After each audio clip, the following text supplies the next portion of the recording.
All right. I will. What do you think, Sherry? Get started? I think you can get started. Okay. Well, hello everyone. Happy November. It is the second Wednesday of the month, and so I am going live to talk about how we go from oh shit to hell yeah with results that kick some ass. I am Katie Schibler Conn. I am the founder of KSA Marketing. I like to curse a lot. So Janelle, I know you're meeting me for the first time. But be prepared. We're gonna go for a ride here. So we started doing these sessions at the beginning of the year. We know with many of our clients and many of the people that we talk to that you have these big oh shit moments in marketing. And marketing is messy and sloppy and chaotic. And anybody who sells you that marketing can be perfect and seamless and work all the time, they're selling you a bucket of suck. I was thinking that today, since it's the end of the year, it's budgets. Oh, we've got, let's see. Here we go. Sherry, you seeing that? We Right. got a few. We have Cassie and Sean who just joined. Okay. All right. So it's the end of the year, and hello, friends. Hi, Sean. Hi. Hi, good to see you. Um, So it's the end of the year, and I think that for many businesses that are on that annual fiscal, you start thinking about what's next year going to look like, and you start thinking about how did your year go this year, and what are those steps that we can all be taking to get ourselves ready for next year. We talk at KSA Marketing a lot about the importance of who, what, where, and when you're focused in on the right who, you know what you want them to do and you know where to reach them, you can really unlock limitless and kick-ass results.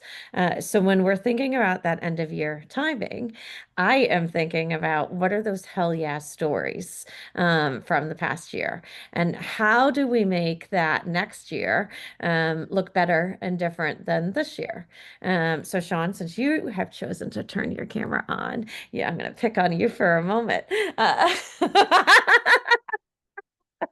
um, No one escapes oh, Sean. he turns off his camera. All right, then I'll pick on Janelle. She's a I'm new just friend. kidding. Uh, um, when you think about this past year and you think about 2025, what is that oh shit to hell yeah moment that you can think about that your business or whether it's something you did in your business or something you did for a client or a story that stands out to you, that has you give you that moment of celebration when you're in Q4. Janelle, you got one for me? You got a big smile. I do. So I just said this too, and my other where I'm at over here is in my other And session. what's your business, by the way? Okay, sorry. I'm the owner of Phenomenal J's LLC. We offer workplace drug screening, courier express delivery, and mobile notary public services. Um, Great. and I do that because I'm a 15-year CDL driver, and I currently Nice. still drive too. I love that. Yes, so I want to You're breaking all streamline. the molds there. Yes, exactly. I want to streamline and make compliance and safety easier and more efficient for us drivers. And so that's why I bring workplace drug screening and mobile notary public services to transportation companies. So I'm located in Western Mass, but my courier service brings me all over New England, and also I touch Canada Wow. periodically.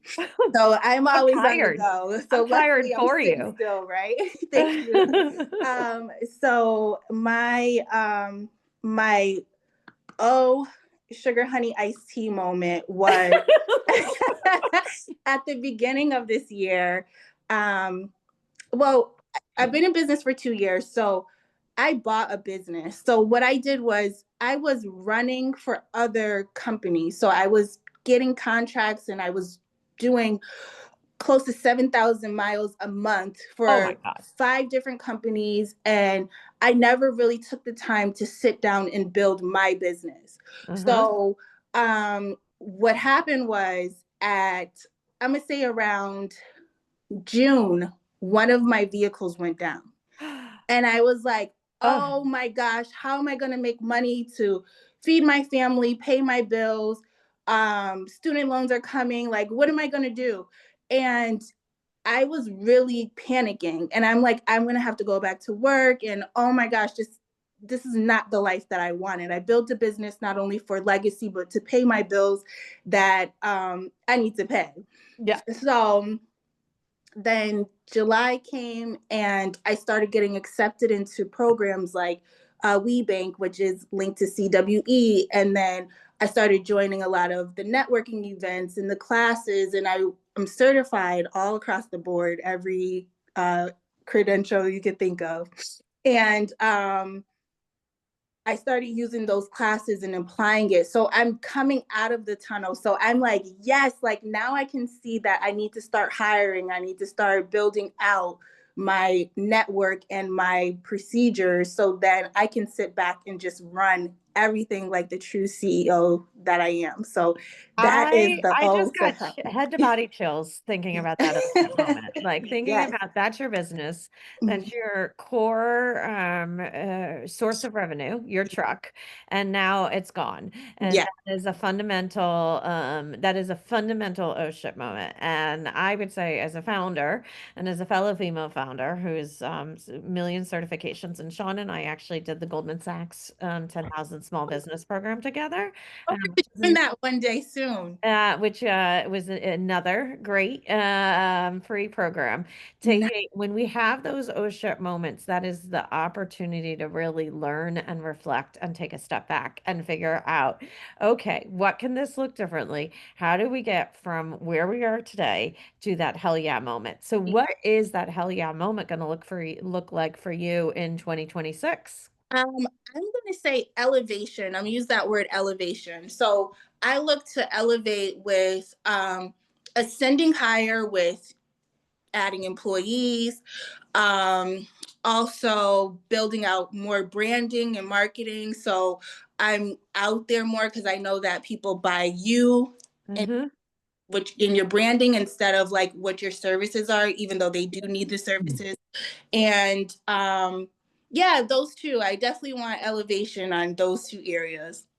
Okay, I like it. Sean, do you have anything else to add, or I'm gonna hone in and pick on Janelle? Yeah. I What's mean, that I'm oh happy shit to stuff? let you run with that, and I certainly can share afterwards if there's time. Okay, great. So Janelle, I'm going to pick on you, and I'm sorry because I know you're trying to multitask, but I'm going to just use you as an example. So you've got a great oh shit moment. So oh shit to hell yeah, that is what we call our framework at KSA.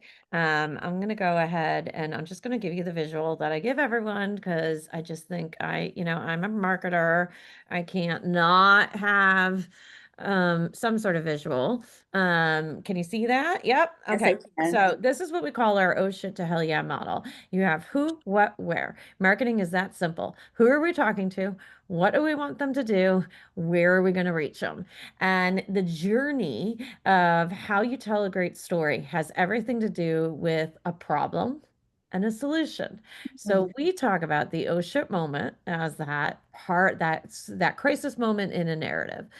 How you build a brand, how you unlock gold, how you attract more followers, engagers organically, and through your network, as well as with paid, is when you have that great story. We can always buy all the eyeballs that you want. We can buy your audiences. We can buy placements. We can say, you sell smoke in a bottle and you're gonna buy, that every snake in the world needs that. And that has nothing to do with your business. That is where marketing, unfortunately, can break down. We can make fake stories, fake narratives, but those oh shit moments are the gold. That is what people want to hear, and that is what is standing out today authentically and organically on LinkedIn. And then when we have a vision of that hell yeah moment, moment, or what that hell yeah victory is, that is how we're going to work through that narrative. And that is what is going to make people, there are companies or clients or customers, be more attracted to you and fundamentally want to connect with your business and your brand. So as you're marketing your brand and you're thinking about your company and you're thinking about 2026 and what that's going to look like, start building that narrative. What was that big oh shit moment, that big aha moment that started today or started at some point in 2025, and envision what the end of 2026 is going to look like. It may be, and I've gone through this myself as a founder. I went through years where we grew really, really fast and our systems didn't scale properly to support that growth. So I had to almost shrink my business in order to go and fix that foundation. And about 2.5 years ago, when I started that journey, I knew I was looking at a couple year journey, but I had that hell yeah moment happening envisioned in my head, and that's what you work toward, and that's what keeps us motivated as founders, as CEOs, as marketers. What does that success story look like? So the hell yeah victory ideally is something that you can quantify, whether it's a revenue number, whether it is a number of customers, it's the size of a pipeline, it is the number of followers on Instagram, LinkedIn. Go for that. And I always talk about the BHAG, big, hairy, audacious goal. So if you've got 10 followers today, let's aim for 1,000 followers a year from now who've heard your oh shit to hell yeah story. Break all of your marketing activities down into one big goal that's going to take you from oh shit to hell yeah. Then think about who is the customer that needs to hear that story or loves that story. We've all had those moments when you meet someone and they're like, oh, okay, it was nice to meet you. And it just feels very transactional. Those probably aren't the right people, probably aren't your right customers, clients, consumers. The people who meet you and they're like, ah, I just want more. I want to learn more. I want to get to know you. Let's keep this conversation going. That's who you want more of. So get very specific, and you'll receive Janelle and Sean and anybody else I know who's sitting out, cameras off on here. You'll receive an email follow-up with attachments on it. It's going to walk you through how to frame out who your customer is. And we talk a little bit about how you prioritize those customers. So you can score them as to who's most addressable, who is is going to most likely to pay you what you're worth. Then what do you want them to do? So go back to that big, hairy, audacious goal. I want 1,000 followers. I want 10,000 followers, because I know if I have a bigger audience and a bigger network, that's going to grow my business. It may take some time, but that goal will get me to where I need to go. So what do we want someone to do when they interact with your content or see your content? It may be as simple as we just want them to follow, or it may be we want to build a funnel where we want them to sign up for a newsletter or join a webinar or refer you to someone else. That is what we want them to do. Who, what, and then where. Where are we going to reach them?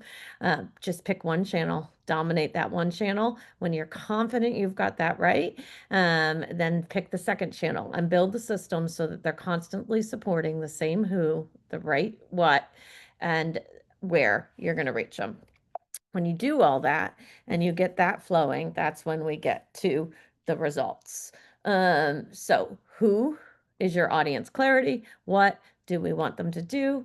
A plan to be where. And that's how it gets repeatable and scalable. So Janelle, picking on you again, if you're not, uh,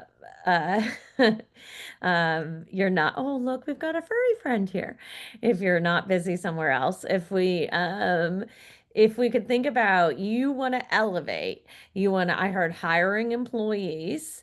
I heard you want to grow your customers and grow your audience database, or your audience and followers. What are you doing after you meet these people at the networking events? How are you tracking them, and how are you bringing them into your network? Start thinking about how does elevate become quantifiable? What is that big, hairy hell yeah moment it could look like a year from now. And then we'll make a note and we'll follow up with you and see how you get there. Do you got an idea? Sure. So what comes to mind? What I've been doing is when I meet individuals at networking events and they provide me their business cards, I put them in my, I have a database, and Yep.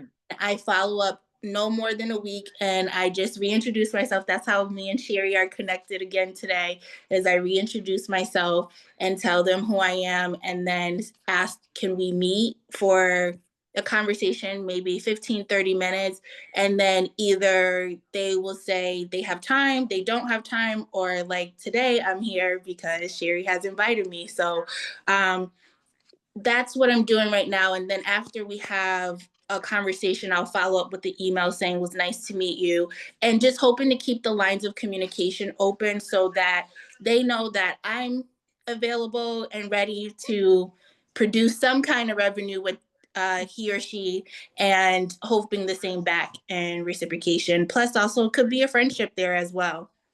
So I think that's great. I'm gonna tweak that a little bit for you. And I'm gonna give you some quick advice based on millions of years of mistakes that I've either made or I've seen our clients made. When you're building your database, don't put every single person in that database. You only want to put the people in that database that you really genuinely believe could become a paying customer. They are willing to pay you what you are worth for the services you have today or the services you're going to have in the future. Otherwise, what ends up happening is you keep on doing that for 3 to 4 years, and you will have an oh shit moment that you'll look at your CRM and you'll say, I have 2,000 people in here and I have no idea if any of them actually are the ideal clients for me.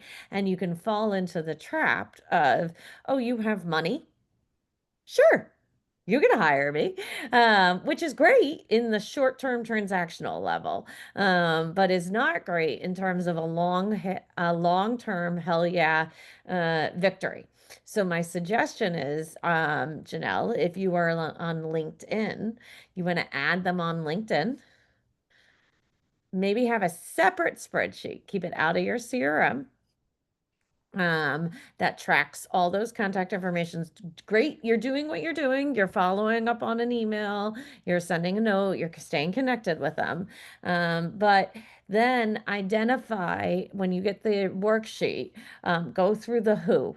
Really focus on the who. When you focus on the who, you'll identify who should go in your CRM. And when they match that perfect who, or at least one of the 5 who's that you want to be talking to, those are the ones you want to put into your CRM. Sean, you got a question?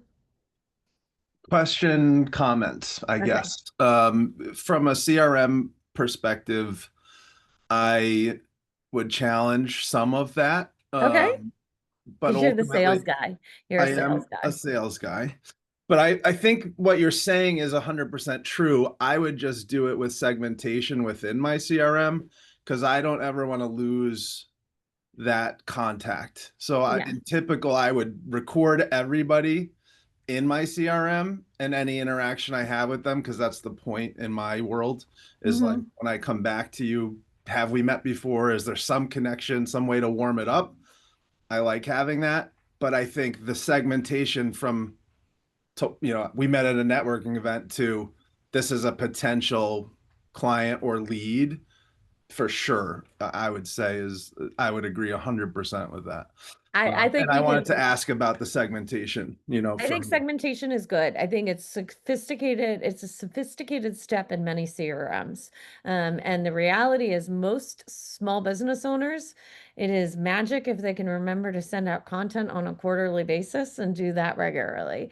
As far as maintaining and segmenting their CRM, I'm sure Janelle is smart and can handle all that. I know even as a marketer myself, I screwed up my own CRM by dumping all those contacts in it and not taking the time every time I added a contact in to segment them out properly.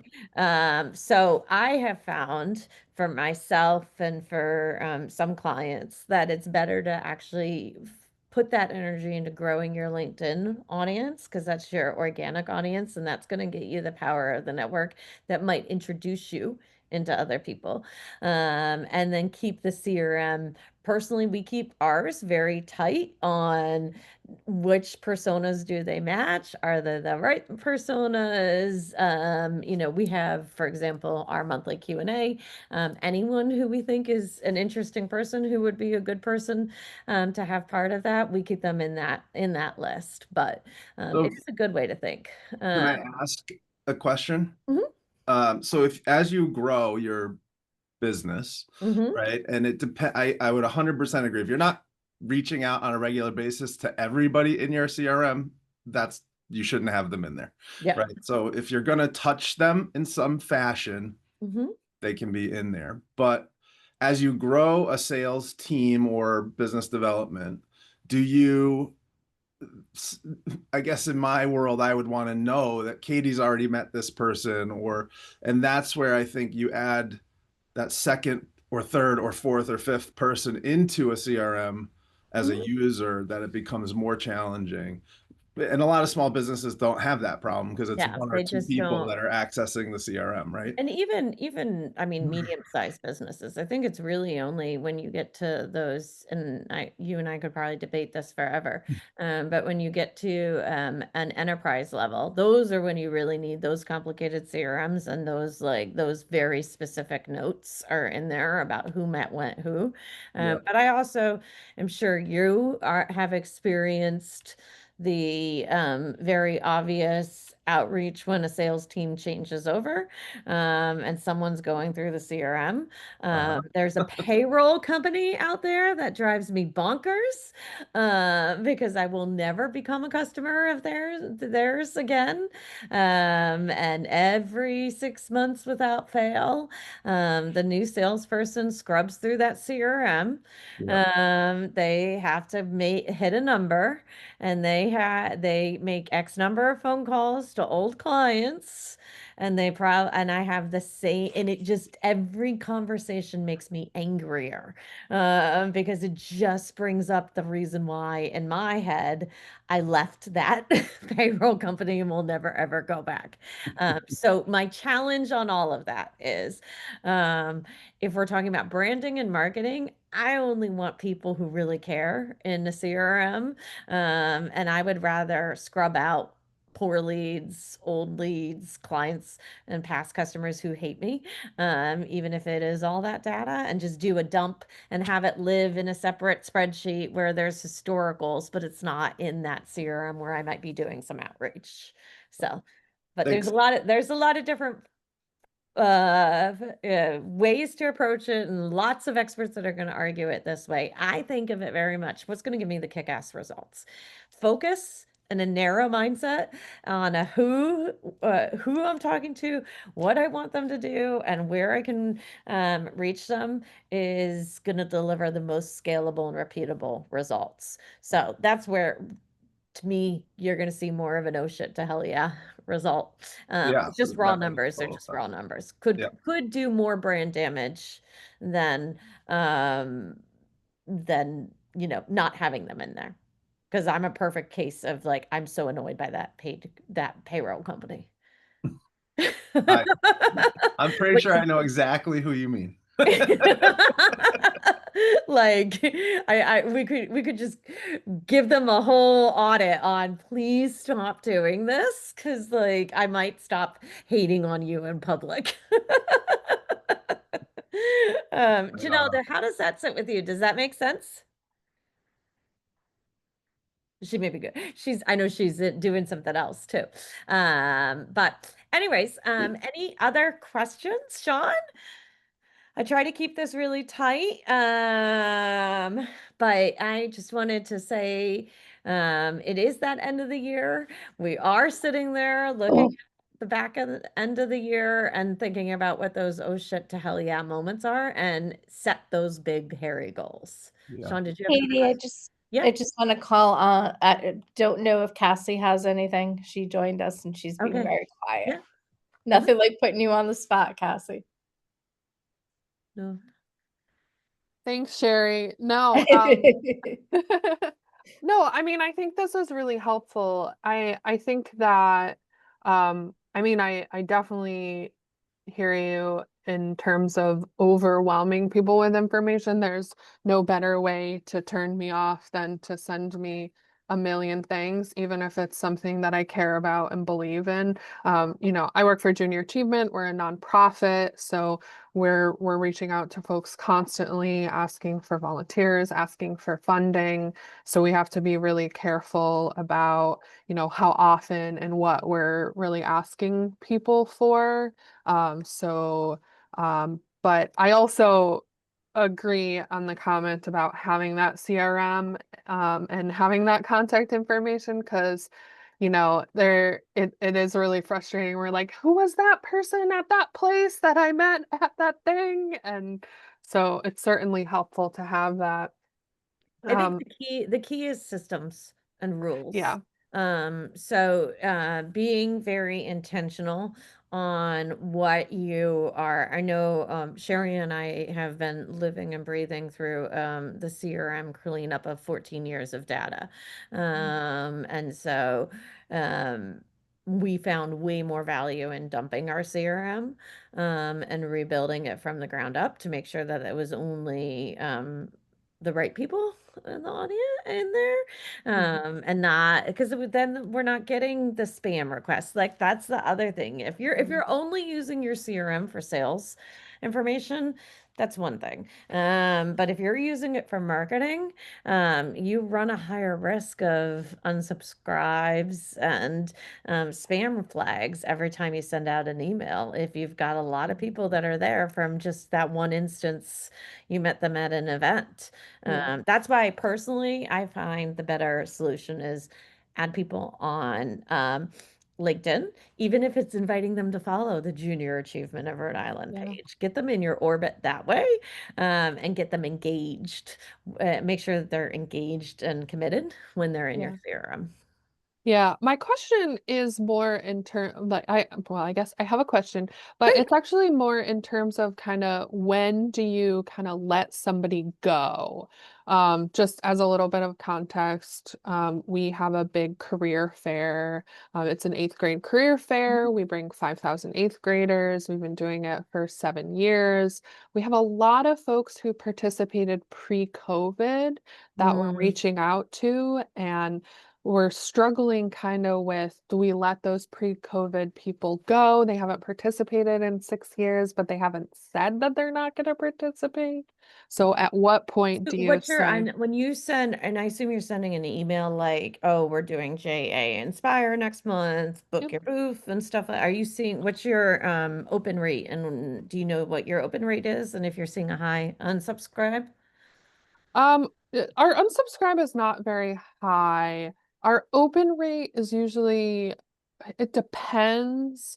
Um, so I really try to vary regarding the way in which we're reaching out to people. So we do the standard marketing emails through a service, but then we also do Outlook emails where we're reaching out more directly and kind of automating that as well. So it's sometimes challenging because we do lots of different things, but our open rate tends to be anywhere from like 20 to 30%. Okay. So, I would maybe, if you know that there's old contacts in there, if you can segment them out into a separate list, I would maybe try one or two emails without that list and see what it does to your own open rate.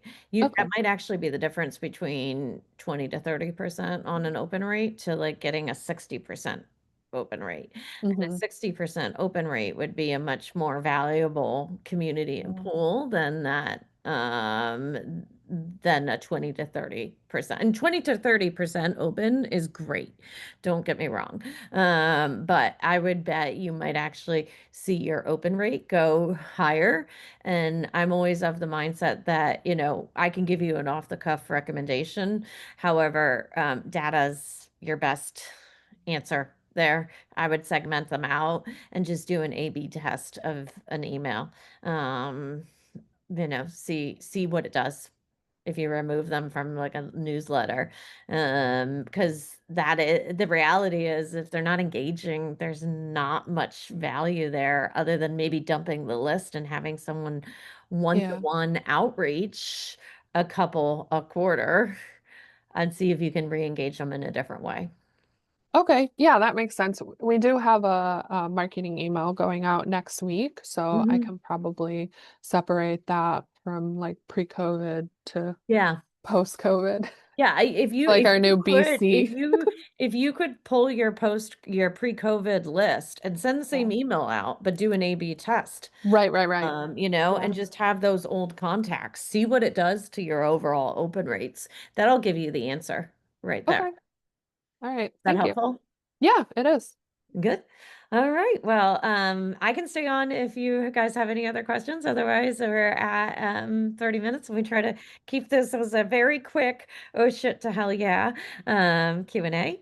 But I really appreciate you guys joining, and we come back every month, the second Wednesday of the month at 11:30 to talk about oh shit moments in marketing. Thank Great. you. Thank Thanks, you. guys. Bye. Bye.